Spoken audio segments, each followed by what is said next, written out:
Assalamualaikum warahmatullahi wabarakatuh. Nama saya Muhammad Zainul Fahmi dari Universitas Islam Negeri Mataram, Fakultas Tarbiyah dan Keguruan, Prodi Studi Pendidikan Islam Anak Usia Dini.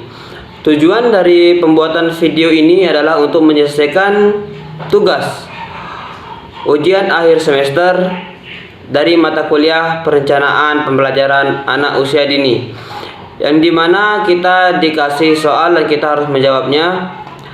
Yang kita lanjut saja ke soal, bagaimana perencanaan pembelajaran yang baik menurut kalian? Menurut saya, perencanaan pembelajaran yang baik adalah perencanaan pembelajaran yang sesuai dengan tujuan yang ingin dicapai, yang terarah pada pencapaian tertentu, karena setiap perencanaan yang dilakukan harus mengacu pada tujuan tertentu, dilakukan oleh orang-orang yang mampu membuat rencana dan memahami tujuan yang akan dicapai dalam suatu pembelajaran. Perencanaan yang dibuat harus benar-benar dilaksanakan. Oleh karena itu, perencanaan harus dibuat secara detail dan rinci agar kita yang sebagai guru atau pendidik itu tidak susah atau tidak sulit untuk mencerna perencanaan pembelajaran yang kita buat. Lanjut ke soal yang kedua.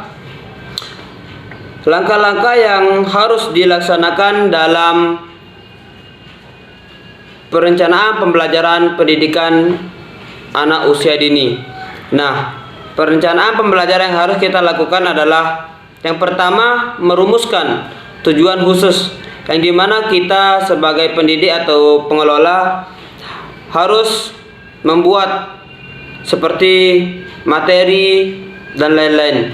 Dan yang kedua, memilih pengalaman belajar, yang dimana anak-anak juga perlu untuk diberikan pengalaman belajar seperti permainan outdoor atau indoor, agar dia tidak terlalu bosan dengan pelajaran seperti menulis, membaca, atau mendengar. Yang ketiga, menentukan kegiatan belajar mengajar, yang dimana yang menentukan itu adalah RPPH atau RPPM yang sudah kita buat, atau rencana pembelajaran yang sudah kita buat.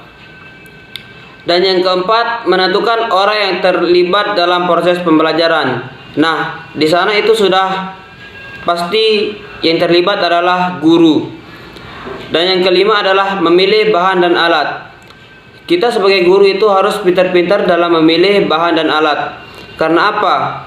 Karena sangat rawan bagi anak-anak untuk mengambil atau memainkan alat-alat yang tidak baik atau tidak layak. Jadinya kita sebagai pengelola atau sebagai guru itu harus menyiapkan bahan dan alat yang baik dan aman bagi anak-anak. Dan yang selanjutnya, keenam, ketersediaan fasilitas fisik, yang dimana seperti kelas, tempat bermain, dan perlengkapan belajar mengajar yang lain. Dan yang ketujuh adalah perencanaan, evaluasi, dan pengembangan, yang dimana di sana itu adalah akhir dari semuanya, atau bukan akhir dari semuanya, tapi di sana itu adalah kita melihat mana kelebihan dan kekurangan dari perencanaan pembelajaran yang kita buat. Jika ada kekurangan, kita harus tambahkan, dan jika ada lebihnya juga bisa kita kurangi. Lanjut ke soal yang ketiga. Apa dasar pemilihan kompetensi dasar dalam perencanaan pembelajaran pendidikan anak usia dini? Nah,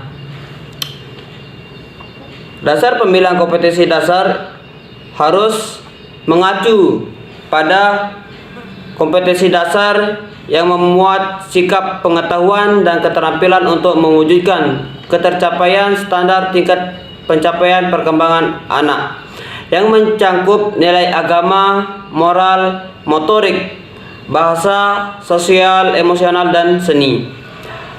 Selanjutnya, memuat materi yang sesuai dengan kompetensi dasar dan dikaitkan dengan tema yang sudah dibuat.